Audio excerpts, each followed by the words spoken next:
BRR local news కి స్వాగతం. నెల్లూరు జిల్లా కోవూరు నియోజకవర్గం ముదివర్తి శాండ్ ఫీల్డ్స్ దోచుకుంది దొంగలు, వైకాపా నాయకులు. ప్రతి నెల ప్రసన్నకు 60 లక్షల కమిషన్లు వస్తున్నాయని ప్రజల మాట. 500 కోట్ల ఇసుక మాఫియా. ముదివర్తి ఇసుక రీచ్ లో ఆకస్మిక తనిఖీలు చేసిన కోవూరు నియోజకవర్గ TDP incharge Polamreddy Dinesh Reddy. MSF Mudivarthi sand fields ఎంతో గొప్ప సహజ సంపద 100 కోట్ల రూపాయలు ఎమ్మెల్యే ప్రసన్న అండదండలతో దోచుకుపోయారు వైకాపా మాఫియా అని తెలిపారు. అధికారిక అనుమతులు ఉన్న ప్రాంతం నుండి 3 కిలోమీటర్ల దూరం ఇసుక తవ్వేస్తే కనీసం పట్టించుకోని శాసనసభ్యులు ప్రసన్న ఈ దోపిడీ దొంగలతో చేతులు కలిపి ప్రతి నెల 60 లక్షల రూపాయల కమిషన్లు తీసుకుని వారికి కాపలా కాస్తున్నారని ప్రజలు అంటున్నారని తెలిపారు. ఈ ఇసుక రీచ్ వలన గతంలో ముదివర్తి గ్రామం మునిగిపోయిందని, నేడు కూడా ప్రమాదం ఉంది అని, మంచినీటి కోసం కూడా ఇబ్బందులు పడే అవకాశం ఉంది అని తెలిపారు. పక్క రాష్ట్రాలకు దొంగ బిల్లులతో 100 కోట్లు విలువ చేసే ఇసుక అమ్ముకున్నారు అని, రేపు తెలుగుదేశం ప్రభుత్వం రాగానే ఈ దొంగల భరతం పడతామని తెలిపారు. చూడండి, 24వ తేదీ బిల్లు పెట్టారు. ఇక్కడ ఈ బిల్లు మొత్తం కూడా ఫేక్. ఇదేమో ఆన్లైన్ లో డబ్బులు అసలు 0 రూపాయి కట్టారు, అసలు డబ్బులే కట్టలేదు. ఆ పేరు ఊరికే దీనిలో రాసే స్లిప్ మీద రోజు నిన్న 5-6 బండ్లు వెళ్ళి, ఇవాళ కూడా 5-6 బండ్లు వెళ్ళేదానికి సిద్ధంగా ఉన్నాయి. ఈ పేరు గల్లో అసలు వేగురో లేదని చెప్పి ఇక్కడ ఉన్న మన సర్పంచ్ గారు కూడా చెప్తున్నారు. ఇక్కడ కొట్టు మస్తానమ్మ, ఇది కేవలం ప్రసన్న కుమార్ రెడ్డి గారి కన్ను సైగల్లో జరుగుతున్న దందా. ఇక్కడున్న ముదివర్తి గ్రామం వాళ్ళ అసలు అందరూ కూడా చెప్పడం ఏంటంటే, నెలకి ప్రసన్న కుమార్ రెడ్డి గారికి 60 లక్షల రూపాయలు ఈ ముదివర్తి రీచ్ని మాత్రమే వెళ్తుంది. ఇలాంటి 9-10 రీచ్లు మన దగ్గర ఉన్నాయి. ఆ రీచ్ల నుంచి ఎంత వెళ్తుందో మనం ఊహించుకోవచ్చు.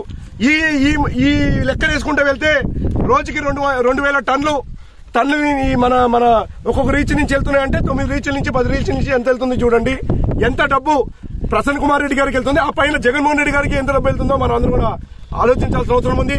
చూడండి, ఊరికే ఇసుకని అడ్డగోలుగా అమ్మేసుకొని పర్మిషన్ లేకుండా టోల్ ప్లాజా దగ్గర దొంగ బిల్లు ఇస్తున్నారు. ఇక్కడ చూస్తే క్లియర్ గా మనకు తెలిసిపోయింది, సాక్ష్యాధారంతో దొరికిపోయారు. ఈ పర్మిషన్ ఇచ్చింది 23వ తేదీకి. ఇవాళ NGT మనకి క్లియర్ ఇండికేషన్ ఇచ్చారు సుప్రీంకోర్టులో. అసలు ఎక్కడ కూడా మేము పర్మిషన్ గత ఏడాది ఏప్రిల్ నుంచి ఏ ఇసుక రీచ్ కూడా పర్మిషన్ ఇవ్వబోవడం లేదు. అలానే ఈ ఎన్ఫోర్స్మెంట్ బోర్డు వాళ్ళు ఏం చేస్తున్నారు, ప్రభుత్వ అధికారులు ఇవాళ ఇంత పెద్ద ఎత్తున ఇక్కడ నుంచి ట్రాక్టర్ ఇసుక తీసుకెళ్తుంటే ఎవరు ఏం చేస్తున్నారు, ఎందుకు బయట కేంద్రం నుంచి ఇన్ని పెద్ద ఎత్తున ఇక్కడ జరుగుతుంది, మాకు ఫోటో ఆధారాలు ఉన్నాయి. అలానే ఇక్కడ జరుగుతున్న దందా గురించి మేము ఫోటో ఆధారాలు ఉన్నాయి. అలానే అక్రమ బిల్లు, చేత్తో రాసిన రిసిప్ట్స్ అన్ని కూడా మా దగ్గర ఆధారాలు ఉన్నాయని చెప్పి ఒక పక్కన NGT వాళ్ళు, MOEF వాళ్ళు, అలానే కేంద్ర పర్యావరణ శాఖ వాళ్ళు చెప్తున్నారు. వాళ్ళకి తెలిసిన విషయము మన రాష్ట్ర ప్రభుత్వ అధికారులకు తెలియలేదా? ఇవాళ నేను తెలుగుదేశం పార్టీ తరఫున మేము ప్రశ్నిస్తున్నాము. ఖచ్చితంగా ఇక్కడ జరిగేది ఇల్లీగల్ దందా.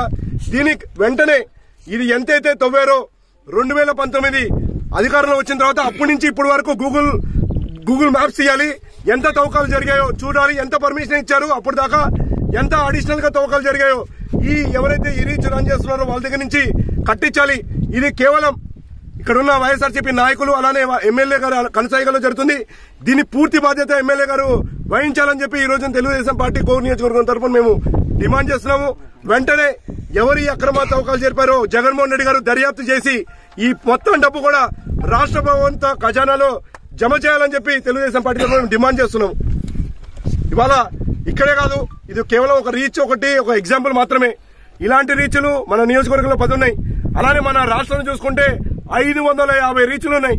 ఒక్కొక్క రీచ్ నుంచి ఇంత పెద్ద మొత్తున ఈ ఇసుక తీసుకెళ్తున్నామంటే ఇంకా 550 రీచ్ల నుంచి ఇవాళ కుబేరులు అయిపోయారు. ఇలా ఎమ్మెల్యేలు, నాయకులు అందరూ కూడా కుబేరులు అయిపోయారు. ఈ డబ్బు అంతా కూడా తాడేపల్లికి వెళ్తుందని చెప్పి వైఎస్ఆర్సీపీ నాయకులందరూ కూడా చెప్పడం జరుగుతుంది. అది ఎంతవరకు నిజమో ఈ మీడియా చెప్పాలి, అలానే ఇక్కడున్న అధికారులు చెప్పాల్సిన అవసరం ఉంది. దీని మీద సంపూర్ణ దర్యాప్తు చేసి వెంటనే ఈ డబ్బుని రాష్ట్ర ప్రభుత్వం ఖజానాలో కట్టి ఆ సాక్ష్యాలన్నీ కూడా విడుదల చేయాలని చెప్పి తెలుగుదేశం పార్టీ తరఫున మేము డిమాండ్ చేస్తున్నాం.